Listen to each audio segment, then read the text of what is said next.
Financial markets పై పట్టు సాధించాలనుకునే వాళ్ళు Revanth conduct చేసే వెబినార్ కోసం ఈ నెంబర్ కి కాల్ చేయండి.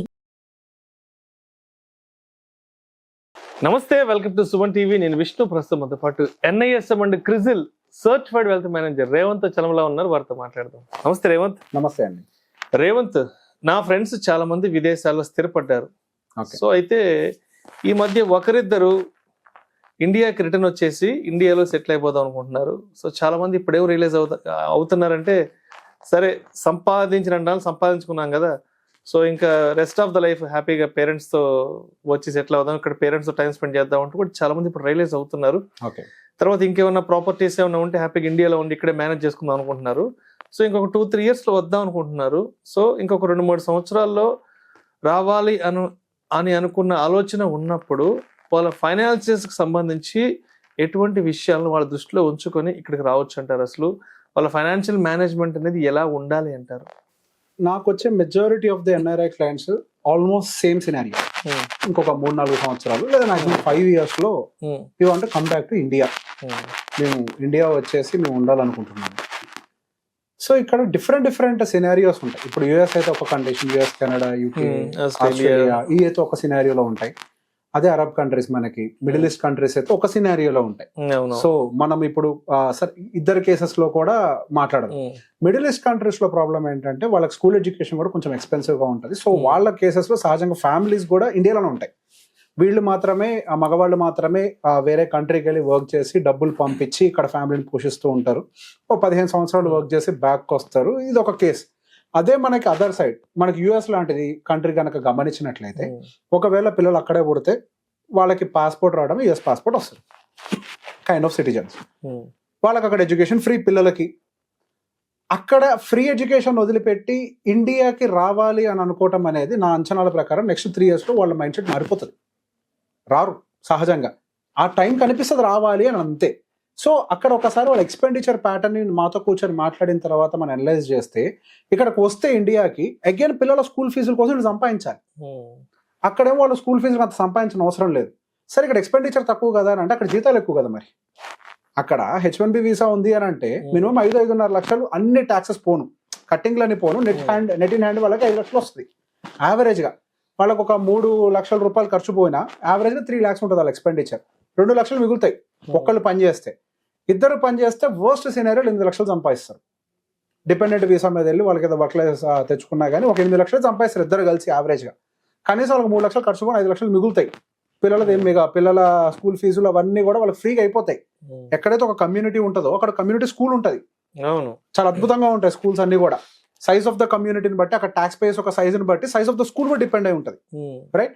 సో బేసిక్ గా వాళ్ళు ఎంత పే చేస్తారన్నదాన్ని బట్టి వాళ్ళకి మంచి ఆపర్చునిటీస్ అన్ని దొరుకుతాయి కూడా వాళ్ళకి. అండ్ నెక్స్ట్ వాళ్ళకి హైయర్ ఎడ్యుకేషన్ కూడా, వాళ్ళు పాస్పోర్ట్ హోల్డర్స్ అయితే ఆ కంట్రీకి వాళ్ళు చాలా తక్కువ రేట్లు అయిపోతున్నాయి వాళ్ళకి. మనం ఇక్కడి నుంచి వెళ్తే అక్కడ ఖర్చు ఎక్కువ, అక్కడే పాస్పోర్ట్ హోల్డర్స్ అయితే తక్కువ ఖర్చులో కూడా కంప్లీట్ అవుతున్నాయి. సో బేసిక్ వాళ్ళు ఇక్కడ నుంచి ఇక్కడికి వచ్చారనుకున్న రీజన్ ఏంటంటే, నాది ఇది సొంతది, మా వాళ్ళందరూ ఇక్కడ ఉన్నారు. ఎస్, ఇదంతా కూడా ఎమోషనల్ గా ఫైన్, నేను రావద్దు అని అన్నాను. కానీ వచ్చే వాళ్ళు ఎవరైనా ఉంటే 15 ఏళ్ల కంటే ముందు నుంచి ప్లాన్ చేసి ఉండాలి. అబ్బో, నేను 2-3 ఏళ్లలో ప్లాన్ చేస్తాను అని అంటే మాత్రం యూ కాంట్ ఎఫర్ట్. నేను చూసిన ప్యాటర్న్ అదే. ఎటువంటి పరిస్థితుల్లో మీరు ఎఫర్ట్ చేయలేరు. ఏం చేయగలుగుతారు 2-3 సంవత్సరాల్లో? మీరు సంవత్సరానికి 1-2 లక్షల రూపాయలు దాచిపెట్టినా కానీ నెలకి ఎంత చేయగలుగుతారు? 1 కోటి రూపాయలు చేయగలుగుతారా? 1.5 కోటి చేయగలుగుతారా? ఏంటి మీరు US వెళ్ళి అంత కష్టపడి అంత దూరం పోయి 1.5 కోటితో తిరిగి వస్తారా? ఆ 1.5 కోటి తోటి మీ లైఫ్ సెటిల్ అవుతుందా? ఒక లెక్క చెప్తా సింపుల్ గా. మీరు అక్కడి నుంచి ఇక్కడికి వస్తున్నారంటే ఫైనాన్షియల్లీ ఫ్రీ అయ్యి రావాలి. మీరు ఇండియా వచ్చినా వర్క్ చేస్తారు, that's fine. But financial freedom అనేది మీకు ఉండాలి. ఓకే, పిల్లల బర్డెన్ వరకు మీరు తీసుకుంటారేమో, నో ప్రాబ్లం. అంటే పిల్లల ఎడ్యుకేషన్ ఫీ సంపాదించే దాంట్లోంచి కడతారేమో, అది కూడా ఆలోచించండి ఎంత వరకు పాసిబుల్. ఇండియా వస్తే మీ ప్యాకేజ్ ఎంత ఉంటుంది, అక్కడ కూడా అగైన్ 2-3 సినారియోస్ మారుతూ ఉంటాయి అన్నమాట. కంప్లీట్ గా జాబ్ వదిలేసి ఇక్కడికి రావడం, కొంతమందికి ఏంటంటే మంచి ఆపర్చునిటీ ఉంటుంది హైబ్రిడ్ గా వర్క్ చేయడం, దిల్ గెట్ అక్కడ నుంచి కూడా శాలరీ వస్తూ ఉంటుంది. వాళ్ళ కేసెస్ కాదు. మెజారిటీ ఆఫ్ ద కేసెస్ ఎలా ఉంటాయంటే మొత్తం వదిలేసి రావాలి ఇక్కడ ఇండియాకి. సో ఇక్కడికి వచ్చిన తర్వాత మీరు అట్లీస్ట్ ఫైనాన్షియల్లీ ఫ్రీ అవ్వాలి. ఇండియాలో మీరు ఆ లైఫ్ స్టైల్ ఇక్కడ ఎఫర్ట్ చేయాలంటే 1.5 లక్షలు అవుతుంది నెలకి. రైట్, 1.5 లక్షలు అవుతుంది అని అంటే కనీసం మీ దగ్గర 3 కోట్ల కార్పస్ ఉండాలి.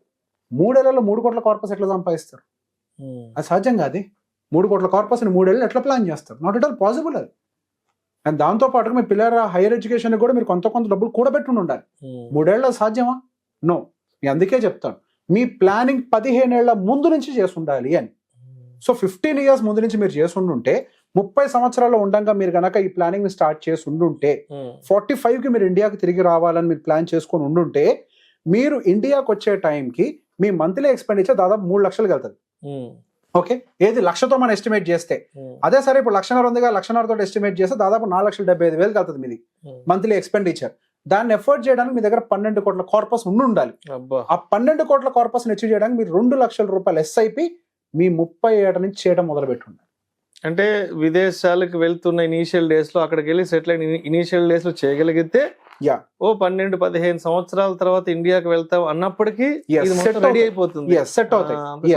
సార్ మొత్తం 2 లక్షలు కాకపోయినా 1,00,000 చేయాలి. ఎందుకంటే వాళ్ళ మిగతాది అక్కడ వాళ్ళకి కొంచెం మనకి పిఎఫ్ లాగా వాళ్ళకి కూడా రిటైర్మెంట్ కార్పస్ వెళ్తూ ఉంటే మంచి డబ్బులు వెళ్తాయి. అండ్ కొంత అక్కడ ఈక్విటీ ఇన్వెస్ట్మెంట్స్ ఉంటాయి కాబట్టి రిటర్న్స్ వస్తాయి. అట్లీస్ట్ ఒక 1,50,000 1,00,000 వరకు అన్నా 1,20,000 వరకు అన్నా కానీ రిటైర్మెంట్ కోసం కార్పస్ పెట్టుకొని ఉండాలి. అదొకటేనా? మరి పిల్లల ఎడ్యుకేషన్ కోసం కూడా ఒక 50 లక్షల రూపాయలు ప్రిపేర్ అవ్వాలి కదా కనీసం ఇప్పుడు మార్కెట్ రేట్ ప్రకారం. సరే వాళ్ళ ఎడ్యుకేషన్కి వచ్చేసరికి అది 2.5 కోట్లకి వెళ్తుందేమో. మరి వాళ్ళ కోసం ఒక 44,000 45,000 రూపాయల వరకు ఎస్ఐపి చేయాలి. మరి యూఎస్ లో సెటిల్ అయ్యి వచ్చిన వాళ్ళు కనీసం 50 లక్షల రూపాయలు పెట్టి పెళ్లి చేయరా? ఇక్కడ ఉన్న వాళ్ళే చేస్తున్నారు 50 లక్షల రూపాయలు అంటారు. నేనంత గ్రాండ్ గా చేయను, అంత లేదు, వాళ్ళ మీదకి కూర్చున్నారు అంటే. ఇప్పుడు మన జనరేషన్ లో చూస్తున్నాం, మన జనరేషన్ లోనే డిమాండ్ చేస్తున్నారు పిల్లలు. ఆ జనరేషన్ పిల్లలు కూడా డిమాండ్ చేస్తే నేను చెయ్యను, నాకు అంత స్తోమత లేదు అనలేం కదా. ఎమోషన్స్ వచ్చేస్తాయి. ఐ కాంట్ ఐ అఫోర్డ్ అని అనుకుంటాం. Let it be. పెళ్లి చేస్తారా, సెటిల్మెంట్ కి ఇస్తారా, but we have to plan. అది ప్లాన్ చేసుకొని పెట్టుకుంటే దానికోసం సుమారుగా మీకు ఆ టైంకి 2 కోట్లు 2.5 కోట్లకి వెళ్తుంది అగైన్ మీ పిల్లల పెళ్లిళ్ళ టైంకి ఒక్క పిల్లడికి. అండ్ దానికోసం ఒక 33,000 రూపాయలు ఎస్ఐపి చేయాలా? ఇండియా వచ్చే టైంకి మరి ఇల్లు కొంటారా? ఇల్లు కావాలి, బట్ దీనికి కొంత తెలివిగా ఆలోచిస్తారు. ఎప్పటికైనా ఇల్లు కావాల్సింది కదా, ఇండియా వస్తే సెటిల్ అవుతాం కదా అని చెప్పి పోంగనే కొనేస్తారు. ఎంత పెద్ద మిస్టేక్ అని అంటే అసలు మీరు వచ్చి ఆ సిటీలో సెటిల్ అవుతారని గ్యారంటీ ఏంటి? అదే లొకాలిటీలో ఉంటారని గ్యారంటీ ఉందా? మీరు కొన్నప్పుడు పీస్ఫుల్గా ఉంటుంది, తర్వాత అది కోర్ సిటీ అవుతుంది, దాని చుట్టూ ట్రాఫిక్ వస్తుంది, పొల్యూషన్ వస్తుంది. మీరు ఎందుకు ఉంటారు అక్కడ? గ్యారంటీ ఏంటి? గ్యారంటీ లేని దాంట్లో ఎందుకు ఇన్వెస్ట్మెంట్ చేస్తున్నారు? అసలు తప్పు కదా. సో ఇన్వెస్ట్మెంట్ పెట్టాలి ఇంటి కోసం, కానీ ఇల్లు కొనొద్దు. ఇంటి కోసం సపరేట్ గా ఒక ఎంతో కొంత 80,000 90,000 1,00,000 రూపాయలు మీ స్తోమతకు తగ్గట్టుగా ఆ 15 ఏళ్ల పాటు మీరు సేవ్ చేసుకొని మీరు ఇండియా వచ్చాక, ఎవరికి తెలుసు ఇండియా వచ్చిందంత మాత్రం మీరు హైదరాబాద్ లో ఏమి ఉండరు. మీ జాబ్ లొకేషన్ బెంగళూరు పడొచ్చు, పూనా పడొచ్చు, ఢిల్లీ పడొచ్చు, రైట్? ఏమొద్దు, బెంగళూరు పడుతుంది, మంచి లొకేషన్, ఎక్కడ దొరికింది, మంచి స్కూల్ కాలేజ్ అంత సెట్ అయిన పిల్లలకి వీళ్ళు కొనుక్కుంటారు అక్కడ. అప్పుడు కొనుక్కోవాలి కదా. మీరు ఇప్పుడు కనుక కొని సరే అమ్మేసి మళ్ళీ కొంటామనంటే మీరు అమ్మిన రేటుకి మీరు ఎఫోర్డ్ చేయలేరు. సింపుల్ ఎగ్జాంపుల్ చెప్తా. 15 సంవత్సరాల క్రితం 15 లక్షలు పెట్టి కొన్న ఫ్లాట్ ఇప్పుడు అమ్మితే మహా అయితే 30-35 లక్షలు వస్తుంది. 35 లక్షలు డబుల్ బెడ్రూమ్ ఫ్లాట్ ఇప్పుడు వస్తుందా? సమస్య లేదు, రాదు కదా. కనీసం పాత పురాతన బిల్డింగ్ కూడా రాదు కదా.